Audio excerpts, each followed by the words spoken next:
Hello, ഞാനിന്ന് ഉണ്ടാക്കുന്നത് ഒരു ബിരിയാണിയാണേ. നമ്മുടെ റേഷനരിയും സോയാ ചങ്ക്സും കൂടെ വെച്ചിട്ടുള്ള ബിരിയാണിയാണ്. ഒത്തിരി പേർക്ക് അറിയാവുന്നൊരു ഡിഷാണ്. എന്നാലും നമുക്ക് നോക്കാം. ഒരു പാക്കറ്റ് സോയാ ചങ്ക്സ് ആണ് ഞാനിവിടെ എടുത്തിട്ടുള്ളത്, വേവിച്ചതാണ്. 1.5 സവാളയാണ് ഞാൻ എടുത്തിട്ടുള്ളത്, അരിഞ്ഞതാണ്. 2 പച്ചമുളക്, 3 വെളുത്തുള്ളി, ഒരല്പം പെരിഞ്ജീരകം. ഇത് ചതയ്ക്കാനുള്ളതാണേ. ഒപ്പം നമുക്ക് ഒരല്പം സോയാ സോസ് കൂടെ ആവശ്യമുണ്ട്. അത് നമുക്കിപ്പോഴല്ല, പിന്നീട് ചേർക്കേണ്ടതാണ്. ഇത് നമുക്ക് മൂന്നും കൂടെ ചതച്ചിട്ട് വരാം. അടി കട്ടിയുള്ള ഒരു പാത്രം എടുക്കുക. അത് നന്നായിട്ട് ചൂടാകുമ്പോൾ ഒരല്പം വെളിച്ചെണ്ണ, ഒരല്പം മാത്രം മതി, വെളിച്ചെണ്ണ ഒഴിക്കുക.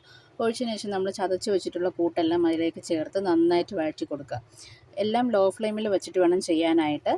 നന്നായിട്ട് വഴറ്റുക. നല്ലതുപോലെ വഴറ്റിയതിന് ശേഷം നമ്മൾ അരിഞ്ഞു വെച്ചിട്ടുള്ള സവാള നമുക്ക് അതിലേക്ക് ചേർക്കാം. ചേർത്ത് അതും ലോ ഫ്ലെയിമിലാണേ നന്നായിട്ട് വഴറ്റി കൊടുക്കുക. നല്ലതുപോലെ വഴറ്റി ഒരുപാട് ബ്രൗൺ ഷെയ്ഡ് ആവണ്ട, എന്നാലും ഒരല്പം കളർ ഫെയ്ഡായി വരണം. ശേഷം നമുക്ക് ഇത് പെട്ടെന്ന് സവാള നമുക്ക് വഴറ്റി കിട്ടാനായിട്ട് ഒരല്പം ഉപ്പ് നമുക്ക് ഇതിലൂടെ ചേർത്ത് കൊടുക്കാം. ഞാൻ വളരെ കുറച്ച് ഉപ്പാണ് ഞാൻ ചേർക്കുന്നത്.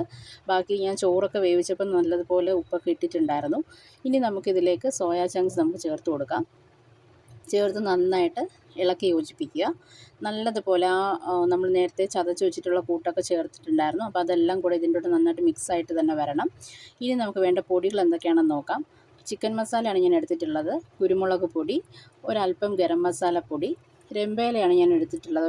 ഒരു നോൺ വെജ് ഫുഡിൻ്റെ ഒരു ടേസ്റ്റ് കിട്ടും അതിന്. ഒരല്പം മുളക് പൊടി, ഒരു കളറിന് വേണ്ടിയിട്ടാണ് ഒരല്പം മുളക് പൊടി ചേർക്കുന്നത്. ഇനി നന്നായിട്ട് നമുക്ക് ഒന്നുകൂടി ഇതൊന്ന് വഴറ്റി കൊടുക്കുക.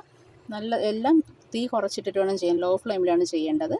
എന്നിട്ട് നമുക്ക് പൊടികളെല്ലാം ഒരുമിച്ചാണ് ഞാൻ ആഡ് ചെയ്യാൻ പോകുന്നത്. എല്ലാ പൊടികളും ഒന്നിച്ച് ആഡ് ചെയ്യുന്നത്, രമ്പേല ഉൾപ്പെടെ എല്ലാം ഞാൻ ഒന്നിച്ചാണ് ആഡ് ചെയ്ത് കൊടുക്കുന്നത്. ഇനി നമുക്ക് ഇതിനെ നന്നായിട്ടൊന്ന് ഇളക്കി യോജിപ്പിക്കണം. നല്ലതുപോലെ ഇളക്കി യോജിപ്പിക്കുക. എക്സ്ട്രാ വെള്ളമൊന്നും നമുക്കിതിന് ആവശ്യമില്ല. ഈ സോയയിൽ നിന്ന് തന്നെ നമുക്ക് വെള്ളം ഇറങ്ങും. അപ്പോൾ അത് മതി. പിന്നെ നമുക്ക് വേണ്ടത് സോയാ സോസ്. ഇത്ര മാത്രം സോയാ സോസ് മതിയാവും. ഒരല്പം സോയാ സോസിൻ്റെ ആവശ്യമേ ഉള്ളൂ. എന്നിട്ട് നമ്മൾ ഇത് എല്ലായിടത്തും എത്തത്തക്ക രീതിയിൽ നല്ലതുപോലെ മിക്സ് ചെയ്ത് കൊടുക്കുക.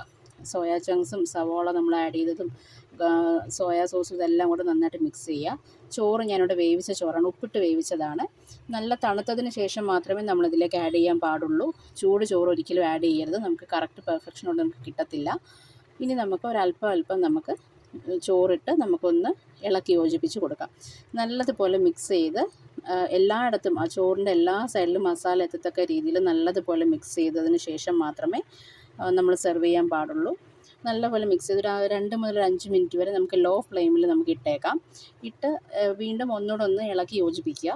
ഇടയ്ക്കിടയ്ക്ക് ജസ്റ്റ് ഫോർക്ക് സ്പൂൺ ഉണ്ടെങ്കിൽ അത്രയും നല്ലതാണ്, അത് വെച്ച് ജസ്റ്റ് ഒന്ന് യോജിപ്പിച്ച് കൊടുക്കുക. ഇത് നമുക്ക് സെർവ് ചെയ്യുമ്പം സൈഡ് ഡിഷായിട്ട് സാലഡോ പിക്കിളോ അല്ല വേറെ എന്തെങ്കിലും കറികളോ അങ്ങനെ എന്തെങ്കിലും യൂസ് ചെയ്യണമെങ്കിൽ ചെയ്യാം. ഞാനിവിടെ സാലഡാണ് എടുത്തിട്ടുള്ളത്. ഞാനിവിടെ പ്ലേറ്റിലേക്ക് സെർവ് ചെയ്തിട്ടുണ്ട്. എല്ലാവരും ട്രൈ ചെയ്ത് നോക്കുക. വളരെ ടേസ്റ്റി ആയിട്ടുള്ളൊരു ബിരിയാണിയാണ്.